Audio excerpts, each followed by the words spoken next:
So just be patient so that we have to prepare for the pressure. Niseme kutoka Meru, if there is a problem, we'll look into it. We'll look into it, definitely. Na public rallies nikija.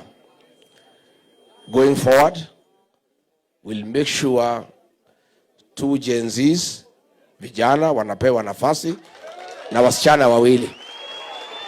Yeah, after tumepatia wale wanataka viti, ndio Gen Z pia sauti yako isikike, si ndio? James Otieno from Homa Bay. Please just be attentive. I appreciate that Nyanza is one term. I do also have that information. Unajua Kasongo aligongwa na Wanga na Junet na Oburu akauziwa ODM ambaye ni Shell. Unajua yeye alikuwa anafikiria ananunua pamoja na Wajaluo. Hii Wajaluo, na nimesema mara mingi, hii watu Wajaluo ni watu safi sana. Kwa akili na masomo wako mbele sana. You cannot purchase the Luos. These are people, this is a community that is very intelligent. It's a community that understands what is going on. Na ndio uliona hiyo vita ya Homa Bay, akina Wanga did not want Kasongo ajue alinunua Shell ya ODM. Alijua alikula deposit.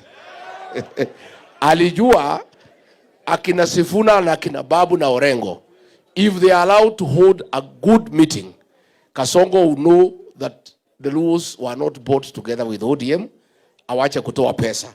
That is why Wanga na Junet na Raymond Omolo waliweka vita kali. We have never seen such violence, to make sure that a good meeting does not take place, so that Kasongo does not know ya kwamba Wajaluo are not with him. So I agree with you, and I'm very happy. It is true. The Luo nation has nothing against the Rigiji. Rigiji has nothing against the Luo nation. The Kikuyu nation has nothing against the Luo nation. In fact, wacha nikuambie, the day William Ruto made a decision to chase me away from government is when I toured Nyanza with him for 3 days. Na nilipata makofi kali kuliko yeye.